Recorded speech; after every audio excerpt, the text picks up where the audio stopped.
You ever look at your phone after another dead-end situationship and think, why do I always end up with the same emotionally constipated, commitment-phobic, TikTok-diagnosed narcissist with the emotional range of a wet napkin? Yeah, this one's for you. All right, let's talk. No fluff. No fake empowerment. Just the raw stuff. You attract the same toxic partners because deep down, there's a part of you that's familiar with chaos. Not because you're weak, not because you're broken, but because somewhere along the way, chaos became home. And now peace feels foreign, boring, unsafe even. I know that sounds insane, but your nervous system doesn't care about what's good for you. It cares about what's familiar.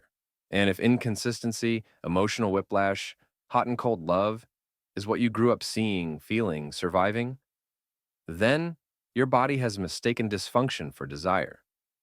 And before you go blaming your childhood, no, your mom doesn't have to be a villain and your dad doesn't have to be a monster for this to happen. Maybe love in your house was earned, not given. Maybe affection came with conditions. Maybe you got praised when you performed, punished when you had needs. Maybe you learned to chase love, fix people, prove your worth. So now, here you are, 27, chasing emotionally unavailable people like it's your Olympic sport. I had a friend, let's call her Nia. Beautiful, smart, sarcastic, ran on iced coffee and delusion. Every guy she dated was a variation of the same flavor: charming, broken, mysterious, and emotionally allergic to accountability. She'd always say, I just love a man with depth. Girl, that man's not deep. He's just hiding from his trauma in a hoodie and Spotify playlists. But she'd go for it anyway. They'd trauma bond over childhood stories, swap sad boy playlists, share memes about healing, and then boom, 1 month later, he ghosts her mid-reel of healing TikToks. She'd cry, block, journal, maybe get bangs, and then do it all again. And I remember one night, we're sitting in my car, parked outside this 24-hour diner because both of us couldn't sleep, and she's crying again because he bailed again. And she goes, why do I always pick these guys who don't choose me back?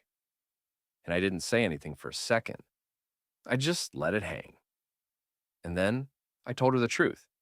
You don't choose them because they don't choose you. You choose them because you don't choose you. That silence after? Heavy. She just looked down at her lap and whispered, damn. Look, if the people you're attracted to keep making you feel small, confused, anxious, exhausted, there's a reason. And it's not just them. It's the version of you that still thinks love is something you earn through suffering, something you win when you're finally enough. But real love, healthy love, it doesn't feel like a high. It feels safe, boring even at first. Not because it is, but because you're so used to adrenaline being the marker for love that calm feels suspicious. When someone texts back fast, your brain's like, what's the catch? When they open up early, you're like, they're too into me. When they treat you well, you're like, it's giving ick. Number, it's giving you haven't healed the part of you that thinks love has to hurt. I know it's funny to joke about your type being emotionally unavailable with a beard and a SoundCloud. But babe, that's a trauma response. You're not attracted to toxicity. You're attracted to the way it mirrors a wound you haven't dealt with yet. That's why you confuse anxiety for chemistry. That's why silence feels like punishment. That's why you chase, fix, overgive, over-explain. Try to become the exception. And I get it. You're not stupid. You know they're bad for you. You can recite the red flags while crying in the group chat. But knowing isn't the same as believing. Some part of you still believes this is what love feels like. Some part of you still thinks if you can just make this person stay, it means you're finally lovable. But baby, love that costs your peace is too expensive. You can't keep paying for it with pieces of yourself. Want to know the real gag? The people you chase, they sense it. They can smell your unworthiness from across the room like sharks with daddy issues. That's why they breadcrumb you, because they know you'll stay. They know you'll confuse their inconsistency with mystery. They know you'll rationalize every red flag with, but we have a connection. Let me be your best friend for a second and tell you what your ego doesn't want to hear. That's not a connection. That's a trauma loop. And the only reason you can't let go is because you're trying to turn a trigger into a home. I had to learn this the hard way. Years ago, I was in this situationship. I say situationship, but it was really just me auditioning for love I already deserved. She was stunning, magnetic, chaotic.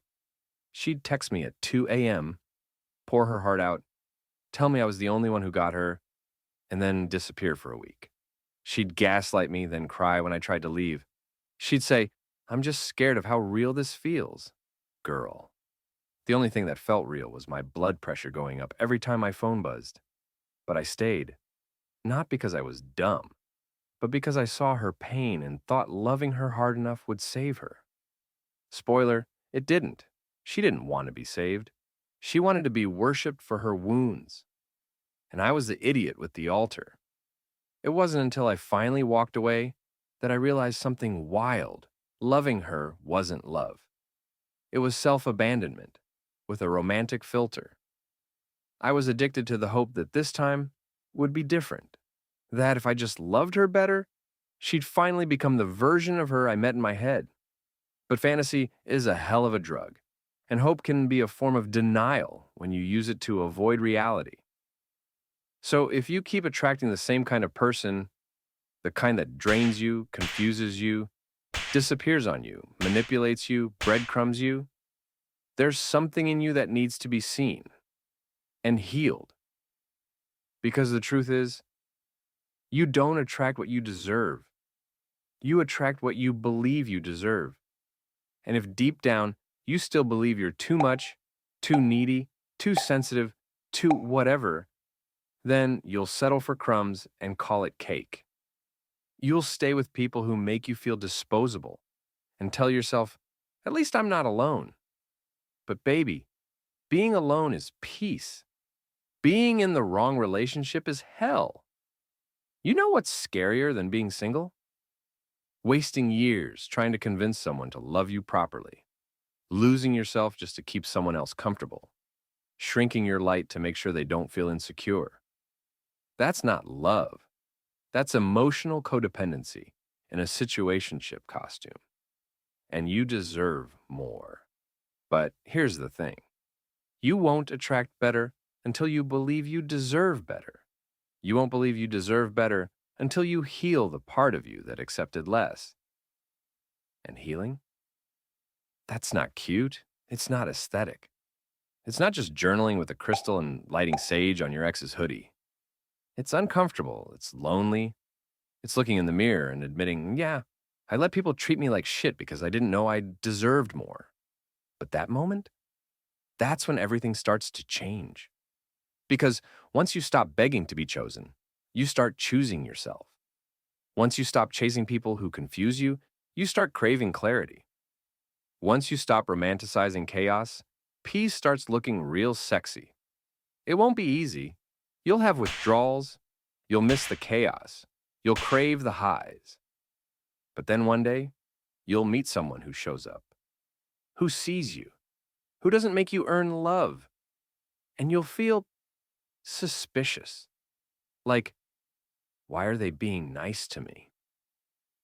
And that's when you'll realize this is what you always deserved. You just had to become the version of you who could finally receive it. So if you're sitting here wondering why you keep dating the same toxic partner in a different body, this is your sign, not to blame yourself, but to meet yourself, to get curious, to stop asking, why do they treat me like this? And start asking, why do I keep choosing them? You're not unlovable. You're just unhealed. And once you start healing, the love you allow in your life changes. Your standards change. Your energy changes. You stop performing. You stop begging. You stop explaining your worth to people who couldn't even spell emotional intelligence. You just become. And when that happens, you don't even attract those old partners anymore. Not because they're gone, but because your spirit no longer vibrates at that frequency. They try to circle back and you're like, oh, I used to cry over you? That's wild. So yeah, this was your truth talk from someone who's been there, from someone who had to learn the hard way that not all love is love. Some of it is just familiar pain with a pretty face. But you don't have to keep repeating the story. You can write a new one. And if anything I said tonight hit a little too hard, good. That means your healing already started. You felt it. That tight little ache in your chest, that's your soul saying, it's time. Time to stop choosing people who don't choose you. Time to stop calling chaos love. Time to come home to yourself. I'll be right here when you do.